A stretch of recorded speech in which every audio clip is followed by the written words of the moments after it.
उत्तर प्रदेश विधानसभा चुनाव से पहले ऑल इंडिया मजलिस-ए-इत्तेहादुल मुस्लिमीन को एक बड़ा झटका लगने वाला है। जी हां, आपको बता दें, कांग्रेस में सैयद आसिम वकार जा सकते हैं। ये एक बड़ी खबर है। आप जानते हैं सैयद आसिम वकार को ऑल इंडिया मजलिस-ए-इत्तेहादुल मुस्लिमीन के राष्ट्रीय प्रवक्ता हैं सैयद आसिम वकार, और अब उनको लेकर के ये खबर सामने आई है कि बहुत जल्द अगले 2 से 4 दिनों के अंदर आसिम वकार साहब, जिन्होंने समाजवादी पार्टी में अपना वक्त गुजारा एक स्पोक पर्सन के तौर पर, गालिबन 2016-17 के बीच वो समाजवादी पार्टी को छोड़ते हैं। 2017 में उन्होंने ऑल इंडिया मजलिस-ए-इत्तेहादुल मुस्लिमीन का हाथ असदुद्दीन ओवैसी के साथ थामा, और उसके बाद आपने देखा कि कैसे असदुद्दीन ओवैसी ने उन्हें राष्ट्रीय प्रवक्ता बनाया, और तब से वो लगातार ऑल इंडिया मजलिस-ए-इत्तेहादुल मुस्लिमीन के राष्ट्रीय प्रवक्ता के तौर पर मीडिया के बीच जा रहे थे, अपनी बात रख रहे थे।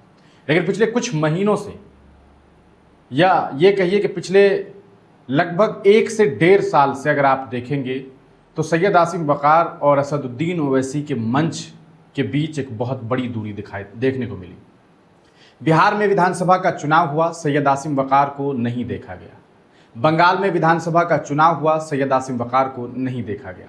उत्तर प्रदेश में विधानसभा का चुनाव होना है, और अब उससे पहले एक बड़ी खबर है कि असदुद्दीन ओवैसी कि ऑल इंडिया मजलिस-ए-इत्तेहादुल मुस्लिमीन के राष्ट्रीय प्रवक्ता सैयद आसिम वकार मजलिस-ए-इत्तेहादुल मुस्लिमीन को छोड़ने वाले हैं, और अगले 2 से 4 दिनों के अंदर वह राहुल गांधी के साथ नज़र आ सकते हैं, कांग्रेस पार्टी ज्वाइन कर सकते हैं।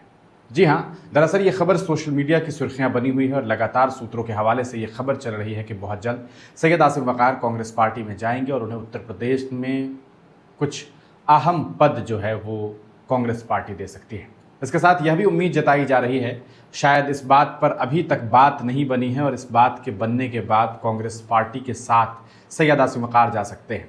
खबर ये चल रही है कि सैयद आसिम वकार ये चाहते हैं कि वो इस बार 2027 में विधानसभा का चुनाव उत्तर प्रदेश से लड़ें, लेकिन उनकी मंशा है कि वो कोई ऐसी सेफ सीट से चुनाव लड़े जहां आसानी से चुनाव जीता जा सके, और इसको लेकर के कांग्रेस के बीच उनकी बातचीत चल रही है।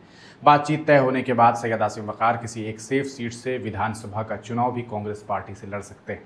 फिलहाल इस बात से इनकार नहीं किया जा सकता कि ऑल इंडिया मजलिस-ए-इत्तेहादुल मुस्लिमीन के पास अगर प्रवक्ताओं की बात की जाए तो सैयद आसिम वकार से ज़्यादा सभ्य जो प्रवक्ता है वो नहीं है। सैयद आसिम वकार वो वाहिद ऐसे राष्ट्रीय प्रवक्ता हैं ऑल इंडिया मजलिस-ए-इत्तेहादुल मुस्लिमीन के, जो बहुत तार्किक और बहुत शांतिपूर्ण तरीके से, बहुत ही दलील के साथ अपनी बात मीडिया के सामने रखते हैं। सैयद आसिम वकार ने कई बार जब मीडिया के बीच बातचीत की तो बड़े बड़े धुरंधरों को पछाड़ा, उन्होंने गोदी मीडिया को एक्सपोज किया, उन्होंने तार्किक बात करके सत्ता में बैठे हुए लोगों को तर्कपूर्ण जवाब दिया और मजलिस-ए-इत्तेहादुल मुस्लिमीन को डिफेंड किया। लेकिन सवाल यह है कि जो सैयद आसिम वकार लगातार भारतीय जनता पार्टी के साथ साथ कांग्रेस के विरोध में भी खड़े हो जाते थे, वो जब अब कांग्रेस में जाएंगे तो कैसे अपनी बात रखेंगे। हालांकि अगर आप सैयद आसिम वकार के टाइमलाइन को देखेंगे तो आपको अंदाज़ा होगा कि लगभग पिछले 6 महीने से सैयद आसिम वकार जब अपनी बात सोशल मीडिया पर रखते हैं, किसी वीडियो में अपनी बात रखते हैं, तो उन बातों में उनका झुकाव कांग्रेस पार्टी की तरफ देखने को मिल रहा है।